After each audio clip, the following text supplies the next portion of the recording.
Want to give a little update on the tank. I added 2 new plants, the one front and center behind the hole, to give it kind of more of a bushy type of feel. Over to the right, I added some ground cover. Hopefully I get that growing up along or all around the sides. I know that grows pretty quick, my 40-gallon breeder. Got a large chunk of it, plopped it over in the corner. Then you're supposed to spread it out. I might actually go back in there and do that. I'm just worried about the cories knocking it up, and the clown loaches and the gluey loaches and all that fun stuff. Did a major water change last night, cleaned out a sump sock. So, you know, the water looks a lot cleaner. I just turned it on, cranked up the CO2. So you see those little micro bubbles in there, that's where it's from. Also, in addition to the sump, I also have air stone in there, so it does get some bubbles that come up through the pump. Other than that, this is the tank. Plants are doing really well in here. Been wanting a tank to look like this for quite some time, and I think I finally got it.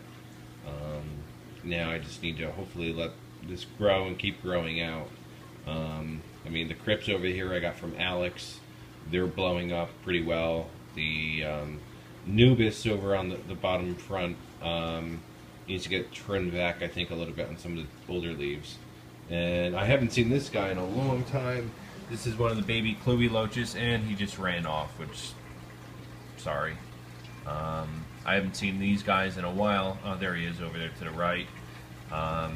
Very tiny. I have other ones that are probably about 4 or 5 inches long, a couple black ones, and I added 2 of these guys into the mix. Florida Crypts over here, they're trying to promote new growth, so I'm quite happy about that. Electric Blue, I moved him over from my other tank, but he was kind of pale. Kind of disappointing, but you know, I just did a major water change. I'm hoping he'll perk up from that. The crypts over here look like a forest almost. I kind of actually like the little look in here where, you know, some of the cories kind of hide out, you know, away from the light. And then here's the MM that I'm growing over here, which I'm going to break that up a little bit more, spread it out throughout here to make kind of like a, almost like a jungle in there. One of my happy little clown loaches. You know, the funny thing is, if you guys ever get skinny loach disease, which kind of looks like a loach, you get a new one, you can put them in your tank or quarantine, and then you notice over a period of time that they kind of look like Skeletor, if you remember the old He-Man movies or TV shows.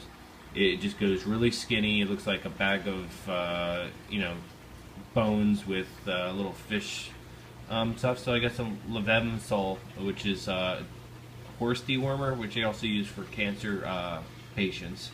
And I throw that into the tank over a couple treatments, vacuum the bottoms, and if you do it right, they'll come back, and hopefully it's not too long.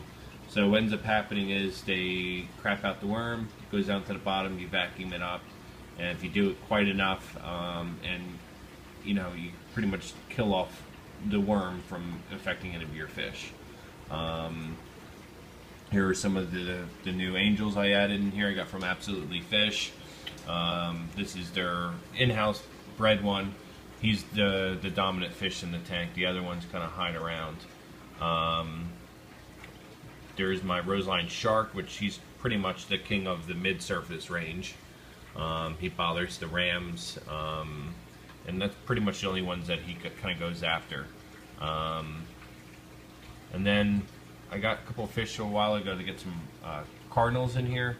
I think these were the 2 stowaway tetras that they had in there. I still don't know the ID on them, but there were 2 of them. I saw there was one more in the tank. I'm like, yeah, let's get that other one, throw them in there. They haven't grown. They're kind of tiny, which are kind of cool. They swim around together. And then down in here, I have my Tyrotrachea, which you kind of see him sticking out in the right side of the corner. You kind of see his eye right above that little rock. Him and the loaches live in this log. It's kind of shy unless there's food out there. Bloodworms will go all over the place. And then pretty much it on the tank. I mean, overall, very happy. The only thing I kind of want to go in here is prune out some of these leaves with holes in them. Some with the old algae, the little yellow marks on there, to give it more of a bright type of look. And up here, maybe clean up a little bit up in there. I do have some little algae problems up over there, but looks like it actually got cleaned out over the last 24 hours after doing a water change.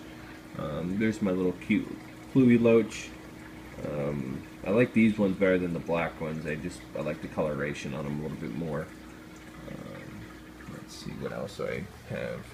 There's some cory cats just swimming around. There's my female ram from my other 40-gallon tank. She was getting beaten up by the male, so I brought her over here. She had like no fins left, and now her fins are actually growing back, which, you know, I'm glad to see that she's doing well. Her coloring's showing a little bit better. And there's the other female, that the golden ram, that she's kind of in charge of this area over here. So she's been hiding behind the log, and then this blue guy kind of hangs out over here on the right. But this one's not aggressive at all. He just minds his own business, or she minds her own business.